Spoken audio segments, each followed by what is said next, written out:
টহলদারির সময় জঙ্গলের মধ্যে লেপার্ড বা চিতাবাঘ দেখা গেছে। স্থানীয়দেরকে জঙ্গলে ঢুকতে নিষেধ করা হচ্ছে। ধূপগুড়ি মহকুমার গাড়িয়ালটারি এলাকায় চিতাবাঘের আক্রমণে আহত স্থানীয় এক ব্যক্তি। রবিবারের এই ঘটনায় থমথমে পরিবেশ গোটা এলাকায়। গধেয়ারকুটি ফরেস্ট লাগোয়া একটি পাট খেতে পাট কাটতে গেলে আচমকাই পাট ক্ষেতের ভেতর থেকে আক্রমণ চালায় চিতাবাঘ। চিতাবাঘের মুখ থেকে কোনো ক্রমে নিজেকে বাঁচিয়ে নেন আক্রান্ত বছর 50-এর আমাতু রায়। অন্যদিকে আমাতু রায়ের চিৎকার শুনে স্থানীয়রা ছুটে গিয়ে তাকে আহত অবস্থায় উদ্ধার করে ধূপগুড়ি মহকুমা হাসপাতালে চিকিৎসার জন্য নিয়ে যায়। এলাকায় চিতাবাঘের হানার ঘটনায় দিন রাত আতঙ্কে কাটাচ্ছেন ওই এলাকার মানুষ। তবে ঘটনাস্থলে নজরদারি চালাচ্ছেন বনকর্মীরা। এই চিতাবাঘ বাইরে হচ্ছে ফরেস্টের সাইডে আর কি। এটা কয়েকদিন থেকে বাইরে হচ্ছে, তো কালকে একজনকে আহত করছে। এটা গাড়িয়ালটারি 1571 পাট আমাতুরে। ও পাট কাটতে গিয়েছিল, পাট কাটার সময় আর কি। পেশেন্টের অবস্থা তো খারাপই। আতঙ্ক তো বাইরে মানে বাচ্চা টাচ্চা নিয়ে বাইরে হওয়া যায় না। এই সন্ধ্যার দিকে বাইরে হতে বারণ করলো আর কি।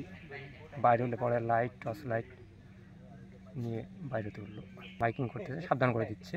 সমস্যা মানে আবাদ করার অনেকটাই সমস্যা আর কি। হ্যাঁ, সবসময় আসতেছে দেখতেছে। সকালের দিকে আসলো, আবার দুপুরে 12টার দিকে আসলো।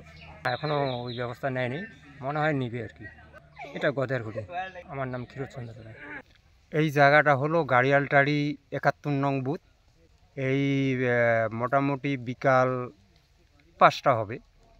5টার সময় উনি নাকি পাট খেতেছিলেন। আমি তো টিভি ছিলাম না, আমি যেটা শোনা আর কি, পাট খেতে গেছিল, সেখানেই তাকে আক্রমণ করে এবং অবস্থা আশঙ্কাজনক অবস্থায় আছে। তারপরে ধূপগুড়ি হসপিটালে নিয়ে যাওয়া গেছে।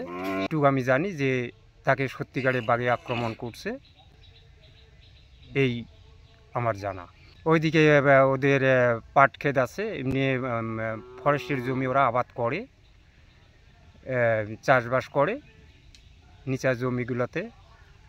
না, সাথে সমাজের কিছু চিৎকারের পর সমাজের কিছু লোক ছিল, এই এদিক ওদিক করে তাকে ছড়াই নিয়ে আসা হয়। তো ধূপগুড়ি হসপিটালে নিয়ে যাওয়ার পর ওইখান থেকে তো রেফার করছে আমাতু রায়। এই বয়স আমাদের মতো 50 বছর বয়স হবে। এইটা গাড়িয়ালটারি। তারপরে এখানে আবার মাইকিংও চলছে, ডিপার্টমেন্ট থেকে চলছে। আতঙ্ক তো, লোক তো আতঙ্কেই আছে। হ্যাঁ, এর আগেও মাঝে মাঝে দেখা যায় আর কি বাঘ।